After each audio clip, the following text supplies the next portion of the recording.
चलो इस वीडियो में बात करेंगे बार मैग्नेट की।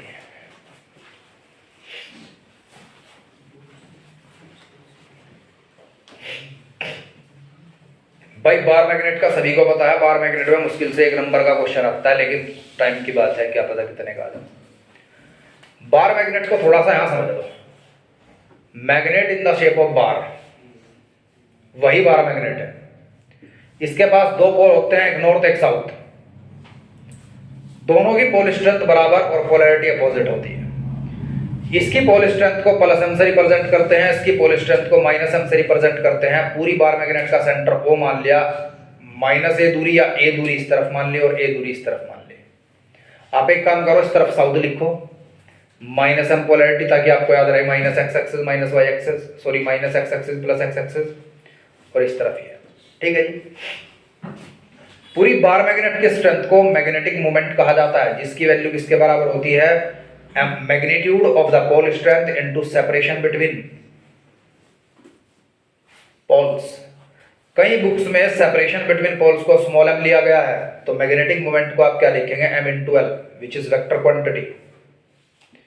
पोल स्ट्रेंथ की SI यूनिट एम्पियर मीटर होती है, तो मैग्नेटिक मोमेंट की SI यूनिट पूछी जा सकती है, एम्पियर मीटर स्क्वायर। और मैग्नेटिक मोमेंट की जो डायरेक्शन होती है वो साउथ टू नॉर्थ होती है, south to north, minus M to plus M, south to north होती है मैग्नेटिक मोमेंट की डायरेक्शन। समझ आ गया।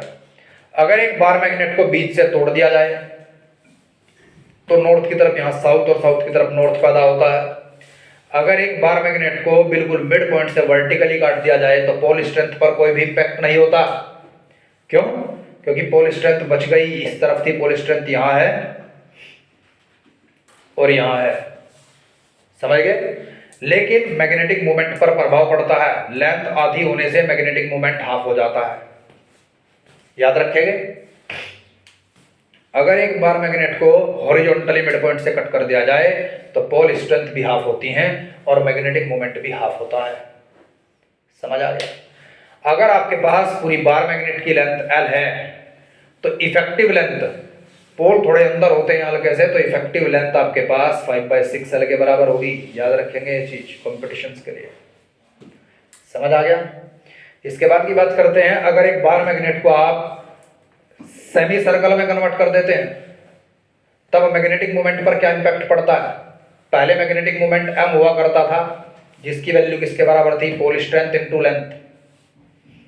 अब लेंथ को किसके बराबर कर दिया, पाई r, सेमी सर्कल, और r ये है और r ये है, तो L की वैल्यू किसके बराबर हुई, पाई r के बराबर हुई।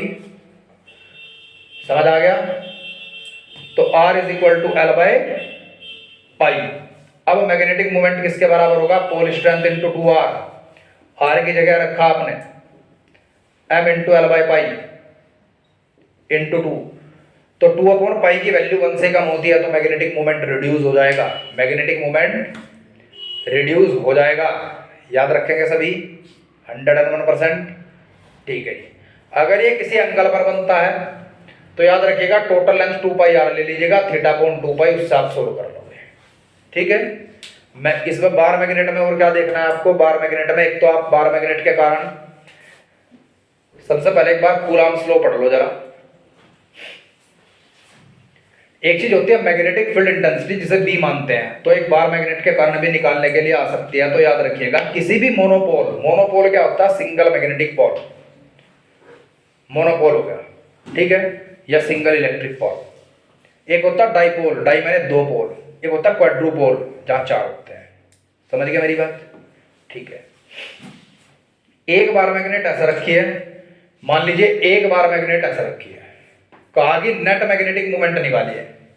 अगर ये साउथ पोल है और ये नॉर्थ पोल है, ये नॉर्थ पोल है और सेम लेंथ की दोनों मैग्नेट है, सेम फिजिकल कंडीशंस की, तो एक मैग्नेटिक मोमेंट इधर होगा, एक मैग्नेटिक मोमेंट इधर होगा, तो रिजल्टेंट मैग्नेटिक मोमेंट आपके पास √2m के बराबर हो जाएगा। ये याद रखेंगे आप। 100% समझ आ गया। ठीक है जी। अब जरा ध्यान देंगे, अगर मेरे पास एक बार मैग्नेट है और बार मैग्नेट को मैं क्या कंसीडर कर लूं कि दूसरे पोल पर मुझे ध्यान नहीं देना, सिर्फ एक सिंगल पोल पर ध्यान देना है, तो सिंगल पोल यहां है और पोल की स्ट्रेंथ m है। तो इससे थोड़ी दूर पर आप एक टेस्ट पोलैरिटी रखेंगे बिल्कुल इलेक्ट्रोस्टैटिक्स की तरह, जहां तक की दूरी स्मॉल आर है, और मैग्नेटिक फील्ड किसके बराबर होगा, दोनों के बीच का फोर्स अपॉन पोल स्ट्रेंथ। समझ आ गया।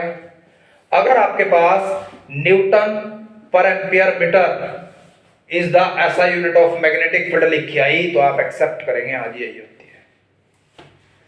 समझ आ गया। टेस्ला के अलावा ये भी आ सकता है कि ये है या नहीं है ऐसा यूनिट, तो चेक करोगे। ठीक है जी। दूसरी बात, दोनों के बीच फोर्स कितना होगा, म्यू नॉट बाय 4 पाई पोल स्ट्रेंथ का प्रोडक्ट अपॉन दोनों के बीच की दूरी, एम से एम कट गया।